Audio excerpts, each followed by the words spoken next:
Speaker sir, mic ఇచ్చినందుకు ముందుగా మీకు ధన్యవాదాలు. దయచేసి కట్ చేయకండి, నేను అంశంలోకి పోను. ముఖ్యమంత్రి గారు మాట్లాడిన దానికి క్లారిఫికేషన్ ఇచ్చే ప్రయత్నమే తప్ప నేను దయచేసి ఇతర అంశాల్లోకి పోను. కానీ మీరు దండం పెడితే జర మైక్ కట్ చేయకుండా. అధ్యక్ష, ఇప్పుడు గౌరవనీయులు ముఖ్యమంత్రి గారు సిద్దిపేట, గజ్వేల్, ఓల్డ్ సిటీ మీద ప్రజల మీద తన అక్కసును వెలగుచ్చే ప్రయత్నం చేసినారు. సిద్దిపేటలో కాంగ్రెస్ పార్టీ గెలవలేదనో, గజ్వేల్లో కాంగ్రెస్ గెలవలేదనో, ఒక్క నిమిషం, ఓల్డ్ సిటీలో గెలవలేదని ఆయన ఏమన్నారంటే బిల్లులు అక్కడ ప్రజలు కట్టలేదు అని అన్నారు. ఇది వాస్తవం కాదు. అక్కడ ఏదన్నా ఒక లిఫ్ట్ ఇరిగేషన్ ప్రాజెక్టుదో ఒక ఇండస్ట్రియలిస్ట్ ఎవరైనా కట్టకపోతే ఇవాళ మీరు ప్రభుత్వంలో ఉన్నారు కనుక మీరు ఆ బిల్లులు వసూలు చేయండి తప్ప మొత్తం ఆ నియోజకవర్గ ప్రజల్ని బదనాం చేసే విధంగా మాట్లాడడం సబబు కాదు అని మీ ద్వారా విజ్ఞప్తి చేస్తున్న అధ్యక్ష. ఇక రెండో విషయం అధ్యక్ష, ముఖ్యమంత్రి గారు ఇంకో విషయం అన్నారు. బీఆర్ఎస్ పార్టీ కాంగ్రెస్తో పొత్తు పెట్టుకుంది, తెలుగుదేశంతో పెట్టుకుంది, ఎంఐఎంతో పెట్టుకుందని అన్నారు అధ్యక్ష. అవును, మేము పెట్టుకున్నాం. నిజంగా టీఆర్ఎస్ పార్టీ ఆ రోజు 2004లో కాంగ్రెస్ పార్టీతో పొత్తు పెట్టుకొని మీరు తెలంగాణ ఇస్తామని కామన్ మినిమం ప్రోగ్రాంలో పెట్టి రాష్ట్రపతి నోట చెప్పి మీరు మోసం చేసిండు కనుకనే మిమ్మల్ని వదిలిపెట్టి ఆ రోజు తెలుగుదేశం పార్టీతో పొత్తు పెట్టుకున్నాం అధ్యక్ష. అయితే ఇవాళ మేము తెలుగుదేశంతో పెట్టుకున్నా, కాంగ్రెస్తో పెట్టుకున్నా, ఎవరితో పెట్టుకున్నా మొత్తం ఈ రాష్ట్ర దేశ రాజకీయ వ్యవస్థను ఒప్పించి మెప్పించి తెలంగాణ సాధనలో భాగంగా చేసినాం. ఇవాళ మేము సక్సెస్ అయినాం. మా ప్రయత్నం వల్లనే ఇవాళ తెలంగాణ వచ్చింది. లేకపోతే ఆ రోజు తెలుగుదేశం తెలంగాణకు జై తెలంగాణ అంటేనే పెట్టుకుంటామన్నాం. మాకు సీట్లు, ఓట్ల కంటే కూడా రాజకీయ వ్యవస్థను ఒప్పించాలి, మెప్పించాలి, ఈ రాష్ట్రాన్ని సాధించాలని ఒక వ్యూహాత్మక భాగంలో మేము చేసినాం. ఇవాళ విజయం సాధించినాం. ఇవాళ రాష్ట్రాన్ని మేము సాధించినాం అనేటువంటి విషయాన్ని ముఖ్యమంత్రి గారు గుర్తుపెట్టుకోవాలి. ముఖ్యమంత్రి గారు ఆయన వ్యక్తిగతంగా పదవుల కోసం ఆయన పార్టీలు మారింది తప్ప మేము ఇతర రాజకీయ పార్టీలతో పొత్తు పెట్టుకుంటే తెలంగాణ కోసం మేము పెట్టుకున్నాం అధ్యక్ష. జూబ్లీ హిల్స్ ఎమ్మెల్యే గారిని కూడా జూబ్లీ హిల్స్ ఎమ్మెల్యే గారిని కూడా ఇవాళ అవమానపరిచినారు. జూబ్లీ హిల్స్ ప్రజలు, విజ్ఞులైనటువంటి ప్రజలు మా ఎమ్మెల్యే గోపీనాథ్ గారిని గెలిపిస్తే ఏదో ఎంఐఎం పోటీలో పెట్టడం వల్ల ఆయన గెలిచిండని జూబ్లీ హిల్స్ ప్రజల్ని అవమానపరిచే విధంగా జూబ్లీ హిల్స్ ఎమ్మెల్యే గారి పేరు కూడా తీసుకోలేదు. వారికి ఎందుకు వస్తారు? వివేకానంద గారు సార్, వారు తెలంగాణ వారి ఎలా గౌరవ సభ్యులు మాట్లాడుతూ సిద్దిపేట ప్రజలు బిల్లులు ఎక్కడున్నా ప్రజలు అనే పదం రాలే ఉంటేదాన్ని తప్పకుండా మీరు ప్రజల పదం రాలే. ప్రజల ఒక నిమిషం సిద్దిపేట ప్రాంతానికి సంబంధించి వారు చెప్పినట్టుగా అది వాటర్ ప్రాజెక్టుదా ఇంకేదా ఆ డెఫినేషన్లో పోలేదు. అక్కడి నుంచి బకాయిలు రావాల్సి ఉండే వారు గౌరవ సమర్థవంతమైన శాసనసభ్యులు బిల్లు కట్టేయాల్సి ఉండే అన్నారు తప్ప దానికి మీరు అంతలో దొంగ అంటే భుజాలు జరుపుకునే అవసరం. తర్వాత మీరు చెప్తా ఉన్నారు ఇవాళ అరే నేనేమన్నా భూతాలు జరుపుకునే అవసరం లేదు, ప్రజల గురించి మాట్లాడలేదని చెప్తా ఉన్నా. తర్వాత అధ్యక్ష ఇంకొక మాట, ఇలా తెలంగాణకు సంబంధించి చెప్తారు. తెలంగాణ కాంగ్రెస్ చేయకపోతే వాళ్ళు తెచ్చింది అధ్యక్ష.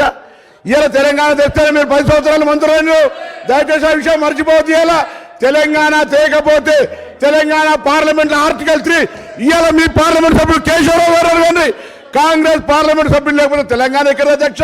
ఇలా వీళ్ళు మాట్లాడతారు. ఆనాటి నాయకత్వం ఒకరని చెప్తానా, అన్పార్లమెంట్ అయితే తెలుగుతాం కానీ వీడికే ఏం రాకుండా పోయినా కూడా పార్లమెంట్లో తెలంగాణ బిల్ పాస్ అయిపోతే రాకపోతుంది అధ్యక్ష.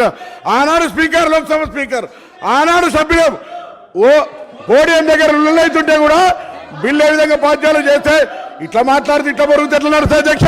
నేను అడుగుతా ఉన్నా, ఇలా బరాబరుగా కాంగ్రెస్ పార్టీ సోనియా గాంధీ గారి నాయకత్వంలో ఈ హౌస్ లో వాళ్ళ నాయకుడు చెప్పిండు సోనియా గాంధీ లేకపోతే తెలంగాణ వచ్చేది కాదు. ఇవాళ ఇట్లా మాట్లాడితే ఎట్లా అధ్యక్ష?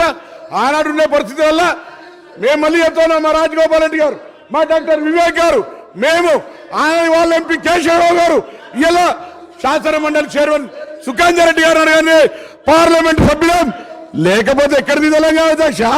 సోనియా గాంధీ గారు లేకపోతే అధ్యక్ష. ఇంకొకటి సబ్జెక్ట్ ఈవేరు కాకుండా ఒకటి గౌరవ నేను జగదీశ్వర్ రెడ్డి గారు మంత్రి గారిని అడుగుతా ఉన్నా, 10 సంవత్సరాలలో ఎన్ని సంవత్సరాలు విద్యుత్ శాఖ మంత్రి గారు తెలియదు అధ్యక్ష. ఒకరు కుసారు అయినా మెంబర్ ఆఫ్ ఈరోజు అధ్యక్ష 2010 అధ్యక్ష 2010 ఫిబ్రవరిలో ఆనాటి గౌరవ ముఖ్యమంత్రి గారు రోషయ్య గారు తెలంగాణ ఉద్యమం ఉన్నప్పటికీ కూడా మేము ఆనాడు శ్రీధర్ బాబు గారు, మేము గౌరవ శాసనసభ్యులు కేటీ రామారావు గారు శాసనసభ్యులు, మేము ఆనాడు నేదురూరులో ఒక పవర్ ప్లాంట్ ఫౌండేషన్ వేసుకున్నాం 3x700 2100 మెగావాట్కు. అధ్యక్ష, నేను ఎందుకు చెప్తా ఉన్నానంటే ఆ పవర్ ప్లాంట్ ఫౌండేషన్ వేసుకున్నాం 2010లో. మేము పార్లమెంట్ సభ్యుని, గ్యాస్ అలొకేషన్ రాలే. ముఖ్యమంత్రి గారు అనేక సందర్భాల్లో లెక్క రాసిండు.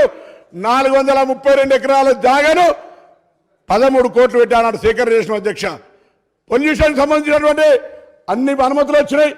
వాటర్ శాంక్షన్ తీసుకున్నాం.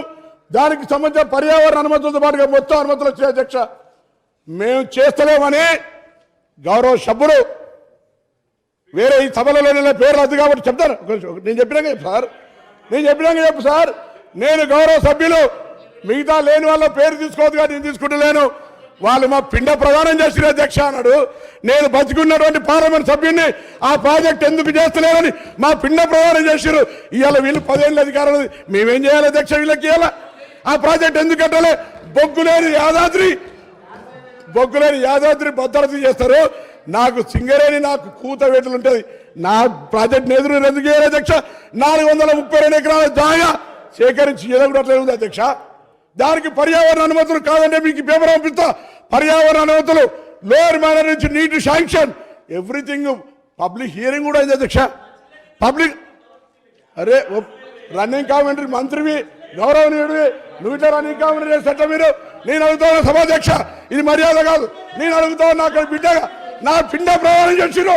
ఇవాళ బతుకున్నాను పిండ ప్రయాణం చేస్తాం. వీళ్ళు వాళ్ళని ఏం చేయాలి అధ్యక్ష? వాళ్ళకి బాధ్యత లేదా? బాధ్యత లేదని అడుగుతాను. 10 ఏళ్లలో వీళ్ళు తెలంగాణలో మేము పొడిచినాం, మేము తెచ్చినాం, మేము బంగారు తెలంగాణ ఇచ్చాం. ఏం చేసిన అధ్యక్ష 10 ఏళ్లలో? 10 ఏళ్ళలో ఎందుకు చేయాలి? 10 కరీంనగర్ జిల్లా ప్రజలకు ఆనాడు నాకంటే ముందు పార్లమెంట్ సభ్యులు గౌరవ చంద్రశేఖరరావు గారు తెలంగాణ ఉద్యమాన్ని, తెలంగాణ నినాదాన్ని కాపాడుకోవడానికి ఉప ఎన్నికల్లో మళ్ళీ గెలిపిస్తే నా చర్మం వెలిచి చెప్పులు కుట్టిస్తాను. ఈ ప్రాజెక్టు చేయవా అధికారంలోకి వచ్చినాక? మీ బాధ్యత లేదా? నా పిండ ప్రదానం చేసిన దాంట్లో ఈ శాసనసభ్యులు ఉన్నారే, ఇలా మీ బాధ్యత లేదా?